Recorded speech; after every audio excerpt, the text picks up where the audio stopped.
Okay, so I just got this from somewhere online, and it's just basically talking about what would have happened by normal practice at the age of 70 years.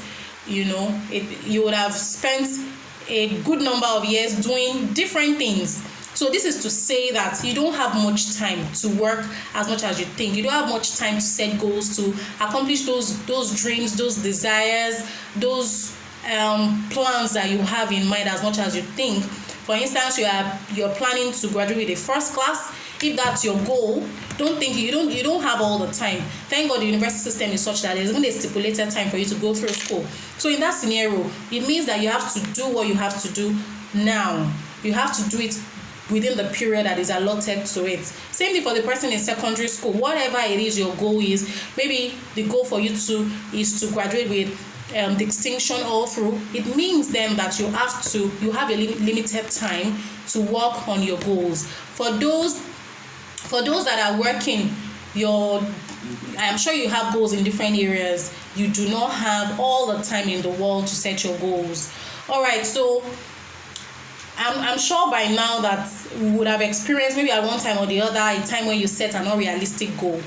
So my question to you is, what makes a goal unrealistic? Please type in the chat box what you think makes a goal unrealistic. Why would you consider a goal as being unrealistic? Do we know the SMART acronym for a realistic goal? SMART. Just type in the chat box what it means. SMART. When you say goal is S, what does that mean? When it is M, when it is SMART, basically. What was it? Was not specific. When you say a goal is SMART, what are we talking about? What makes a goal SMART? What makes a goal realistic? What makes a goal unrealistic? Measurable, attainable. Who is speaking? Realistic and what? Timely. Who is speaking, please? I can't see the person from here because I'm sharing my screen. Okay, thank you very much for sharing. Okay, Chidima also says specific, measurable, attainable, realistic, and timely. Fantastic. Thank you very much, Chidima. So this is what makes a goal. This is what makes a goal SMART.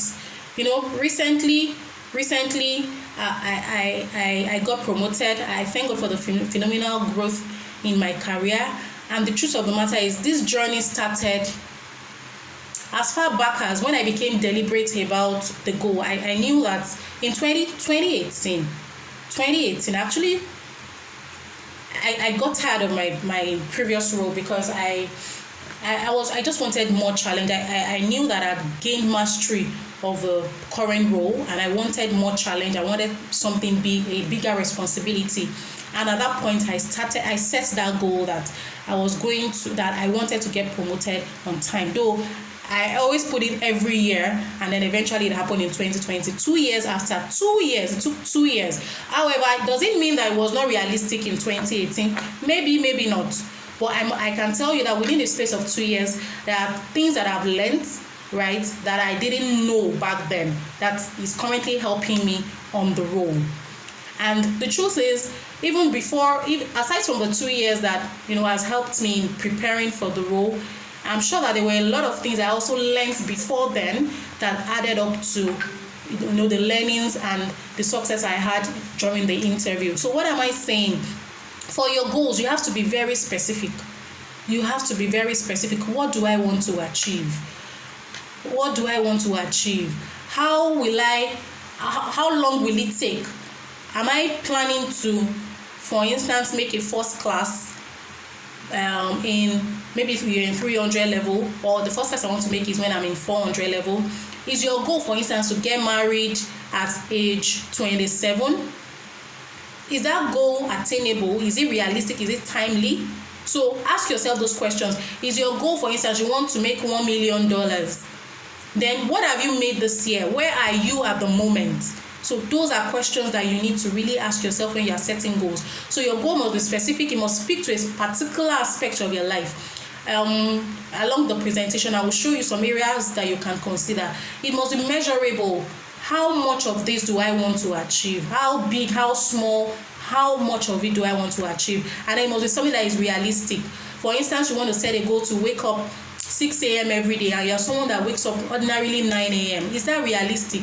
Why not start by saying, I will wake up by 8 a.m. and then with time, I will begin to wake up by 7 a.m. and then maybe in the next 6 months, I begin to wake up at 6 a.m.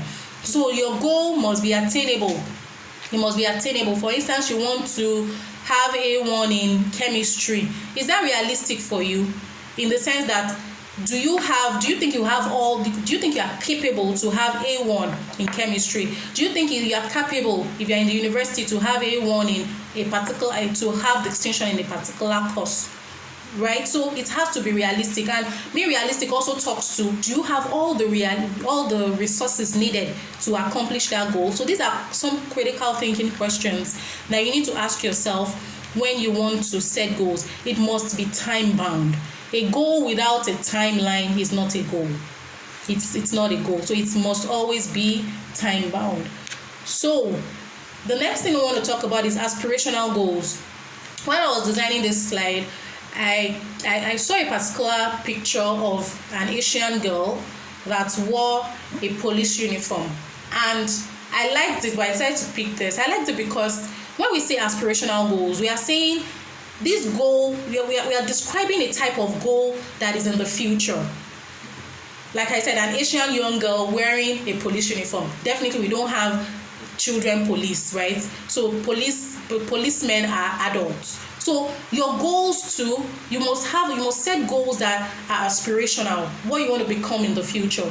Do you want to be a realtor in the future? You must begin to work towards it from now. Do you want to be the next AI consultant in the future? You must begin to set goals towards it now, right? So, and the truth is, with aspirational goals, they must be aligned with your personal dreams, your passion, purpose, or goals that you've received by revelation. Let me say that in another way. If you are setting goals because your friend is doing the same thing, that is not an aspirational goal, and that is not the right way of setting goals. Because your friend is on TikTok and your friend is shooting 10 videos a day, then you are thinking that's the way to go.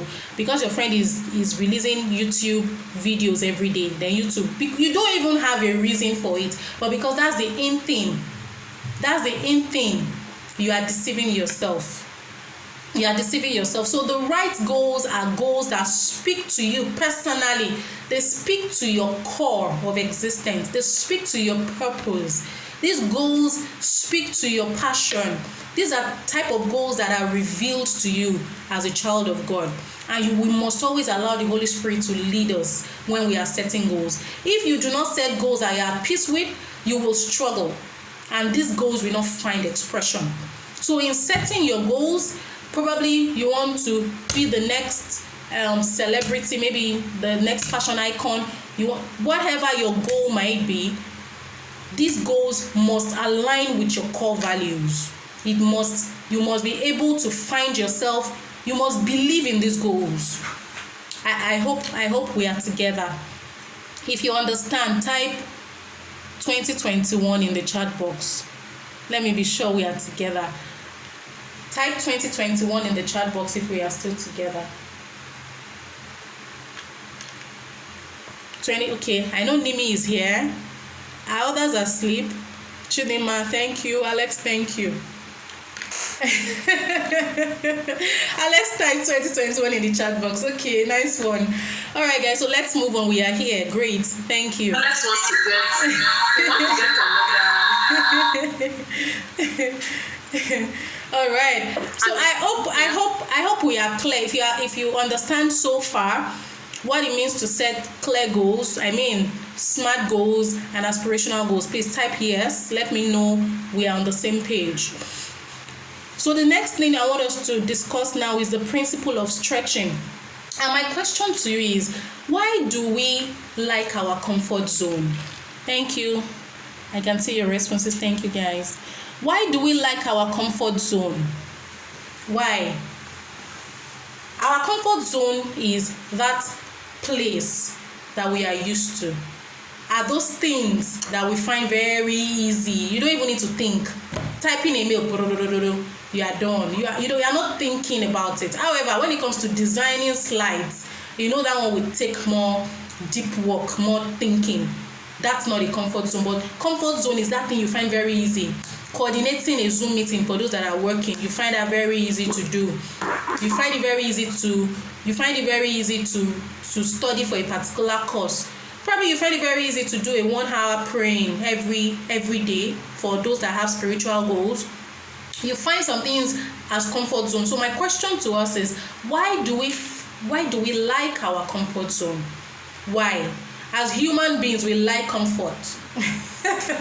We like comfort. We are very good in our comfort zone. Why?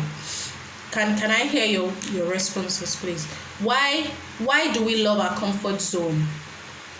You can see this man standing. He's very pleased with himself. He's in his comfort zone. Why? Why is the comfort zone? It is comfortable. That's the first answer that comes to mind. Comfortable, yes. Then another reason is because we do not want to lose control. As human beings, we want to be able to control what is happening. So we don't want to lose control. So we just want to stay in our comfort zone. It is less stressful. When in our comfort zone, when we're in our comfort zone, we feel free and we have no fear that anything will go wrong, unlike stretching out. Thank you very much, Alex. So we feel very comfortable. We are familiar with that terrain. We are familiar with that skill. We are familiar with that subject. We are familiar with that person. We are familiar with our regular friends. And it's very difficult for us to go out and make new friends. That's our comfort zone. It's also less stressful.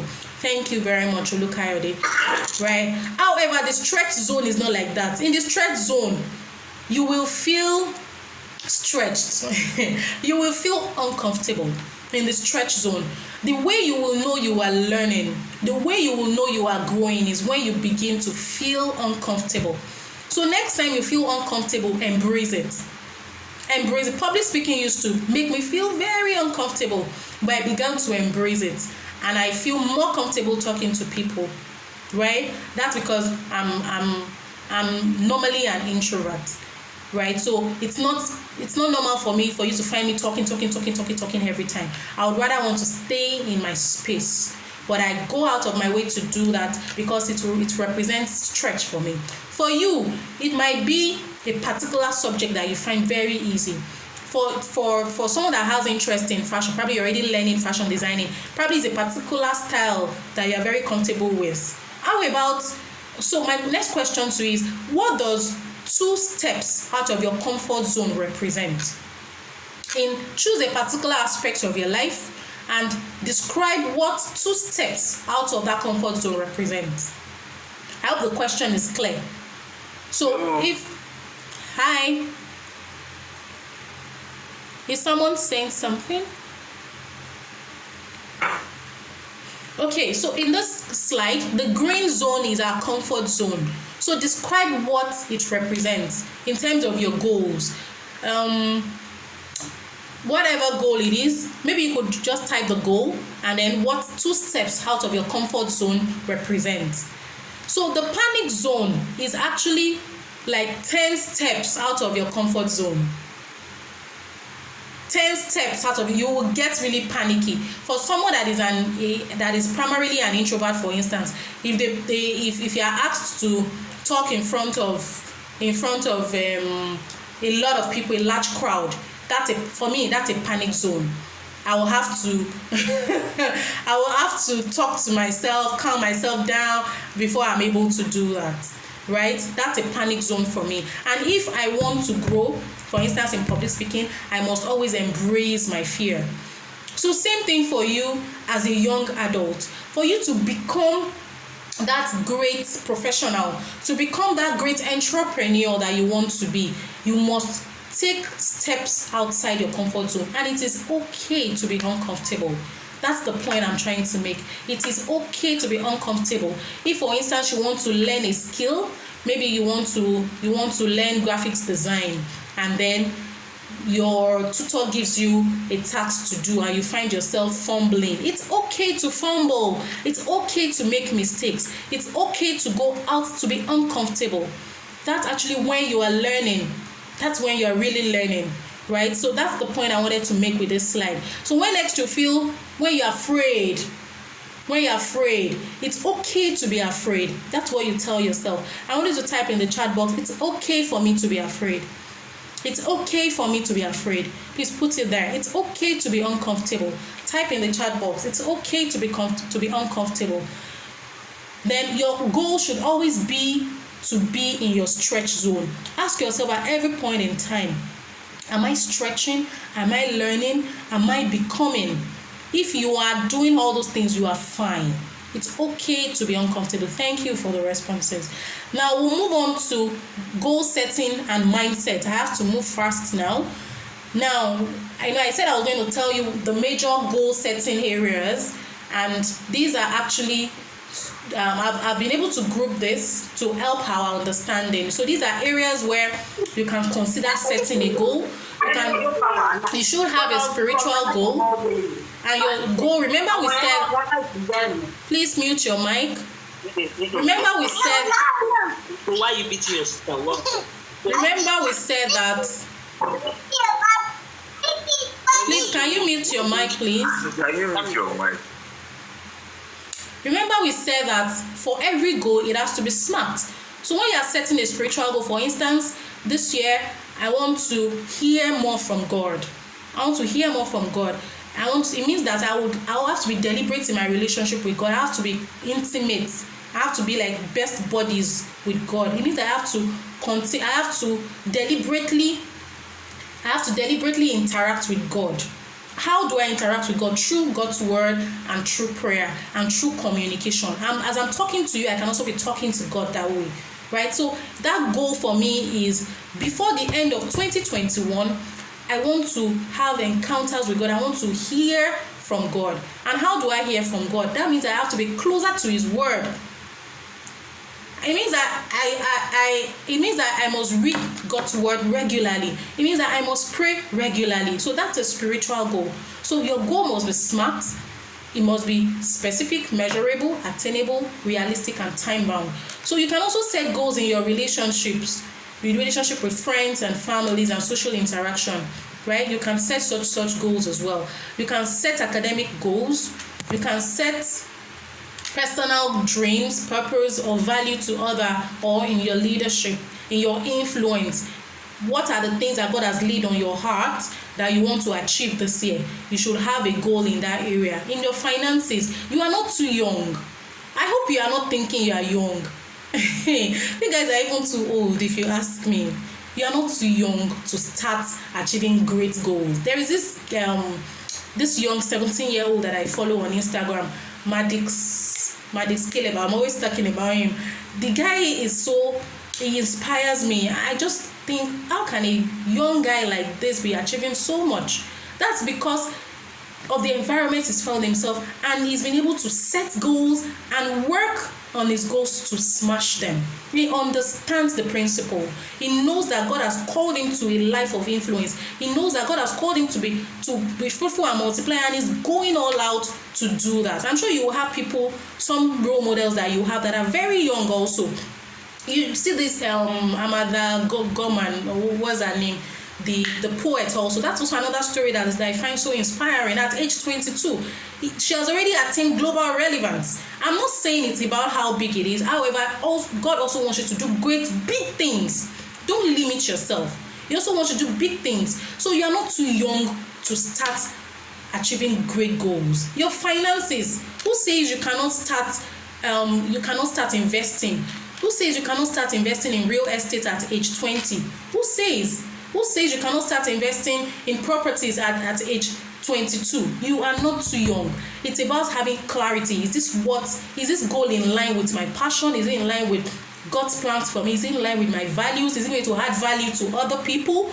Once you're able to clarify the goal, go ahead Set it, make sure it is smart, and work towards it, and you will realize that you will be able to smash your goals. In your health, how long do I want to exercise? How long do I want to, what volume of water do I want to drink? How well do I want to go for medical checks and all of that? You should also set goals in the area of your health. So these are 6 major areas that I think everybody should set goals in. I hope that is clear. In order for us to move fast, we are moving on to goal smashing now. By goal smashing, I mean smash it. So smashing means goal achievement. Now I have set a goal.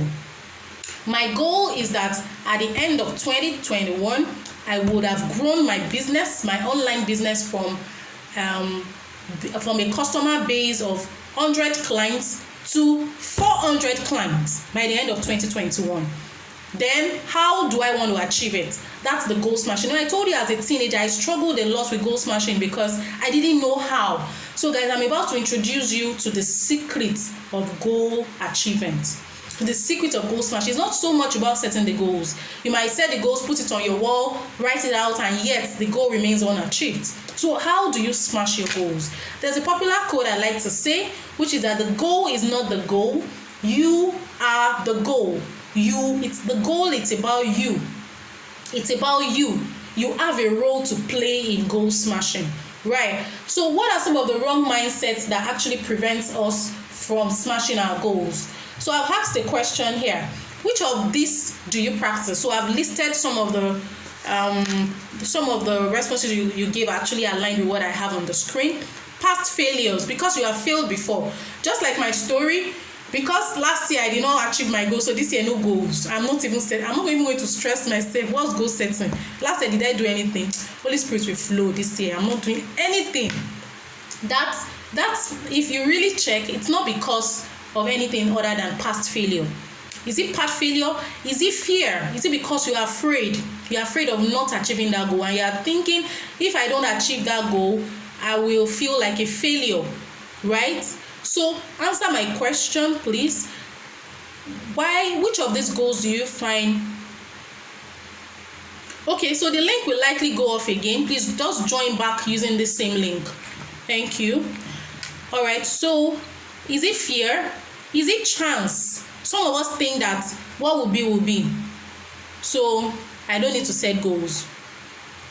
I don't need to set goals. What will be will be. Is this one of the mindsets you have?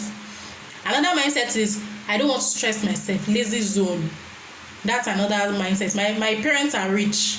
They will get a job for me. They will settle everything. Your parents' wealth is not yours, in case you are thinking about that. You are thinking they will pass on their wealth to you. Anything can happen. Anything can happen. So your parents' wealth is not yours. I remember in secondary school, some of my friends that were from very rich. I didn't come from a rich family. I actually came from a poor family. My dad died when I was just 7 months old, so it was just me and my mom and my sister. My brothers were taken to my uncle's house. It was just me and my sister. So we didn't have anything. We didn't, except for the house my dad built. Thank God my mom didn't have to pay rent. But we didn't have anything. And I'm just trying to make a point. When I look at some of my friends that are from rich homes today, and I compare, it's not good to compare, but I'm trying to drive a point here. They are not living on their parents' wealth right now. The best their parents can do for them is probably to provide shelter and give them monthly allowance at age 32. Who does that? Do you understand what I'm saying? So if in case you are thinking about your parents' wealth, that in the future you have one parent that is going to sponsor you, wake up and smell the coffee. Wake up. You are not too young. Your parents' wealth will not do anything for you. Will not do anything for you except you are Dangote's child. Right? So what I'm trying to say is that you need not leave anything to chance.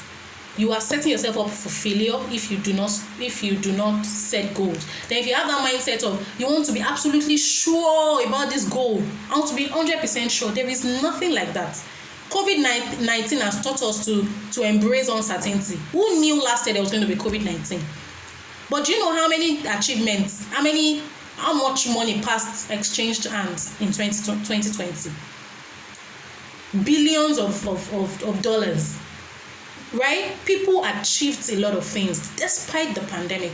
So don't wait to be sure of this goal before you set it. There is nothing like absolute clarity. All you can know is just, you can have a glimpse, you have an idea, the Holy Spirit ministers something to your heart, you have a glimpse of it. That's all you need. That's actually all you need for you to set your goals. Then you have that fixed mindset, right, that until you want to learn everything before you decide to set your goals. That's wrong. Then when you are comparing yourself with others, because my friends are setting this type of goals, then I should have this type of goals, that's also a wrong mindset. So I'm asking a question now. Or you're afraid of making mistakes.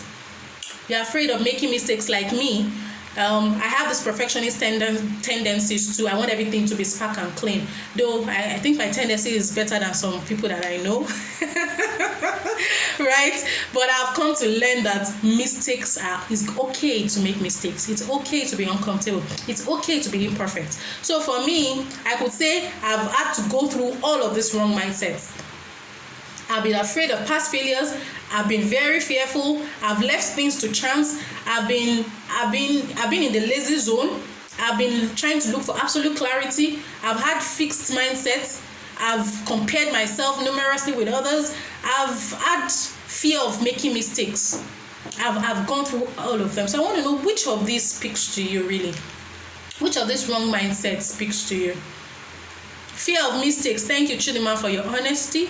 Fear of mistakes. Yes, this is also something that I struggled with. However, it's a mindset you can work on. When you understand that mistakes, what I like to say is mistakes are growers. They help you grow. Once you understand why you are making the mistakes, you can go back and learn from it. Right? So please, it's okay to set a goal and not even achieve it at the end of the year. However, your process of not achieving it, you need to reflect on it and learn and pick lessons from it. Comparison with others. Thank you for your honesty, Tosin. This is also one big mistake that we all make. But one mindset that has helped me with dealing with this is to understand that we all have different assignments. We all have different missions, right? So when you compare yourself with others, you're actually limiting yourself. You are putting a cap on yourself when you compare yourself with others. The fact that myself and Tolu, we are both passionate about teenagers and youth. What we can do is we can collaborate, we can work together. It doesn't mean that I begin to compare myself. What is Tolu doing? What am I not doing? No, my instructions would come from a place of depth. My goals will come from a place of depth. Do you understand? You might have people in the same industry as you, but your stories, your journeys are different. It's just like you are traveling to Ibadan, another person is traveling to Osun, but you enter the same bus. The fact that you're in the same bus doesn't mean your destination is the same. Doesn't mean your journey is the same. So please, comparison with others, it's a mindset that limits our goal smashing. Thank you to those that have responded. Right, so what are the right mindsets? Because everything starts with the mind. If you don't work on those wrong mindsets, you would always put yourself under pressure when you are trying to smash your goals. You would always put yourself under unnecessary pressure, and you would find out that you are not maximizing the gifts of God in you. You are not maximizing all of the potential that God has put in you. When you continue to compare yourself, when you continue to get afraid of mistakes, when you are afraid of what people would say, of people pleasing, right? When all those things happen, it becomes absolutely difficult for you to achieve your goal. So the right mindset, the first is for you to embrace that mindset. I am on a journey. Tell yourself type in the chat box, I am on a journey. That's the first mindset. Even if I don't accomplish my goals, I will learn from it and continue that journey. So it's not so much about smashing the goals. In the process of smashing your goals, you will learn, you will grow, you will become. So type in the chat box, I am on a journey. Yes, you are on a journey. Right, so that's the first mindset that you should embrace. Thank you, Chidima. You are on a journey. We are all on a journey. So life is not a marathon. When you're trying to do everything at the same time, you're not recognizing the season of life you're in. You are in the university. What is more important right now that I'm in the university? What is more important? It is building skills and capabilities. That is what you should concentrate on in the university, because outside the university you will need to go into the favor market. You will need to start a job. You will need to start a business, start an enterprise. So your goals right now should be around, what do I need to learn that will help me become that great entrepreneur in the future, that will help me to become that great employee that everybody will be looking for, that will help me to add value to other people. So your goals should be focused on your current phase and the future. I'm in school right now. I do not need any unnecessary goals, right?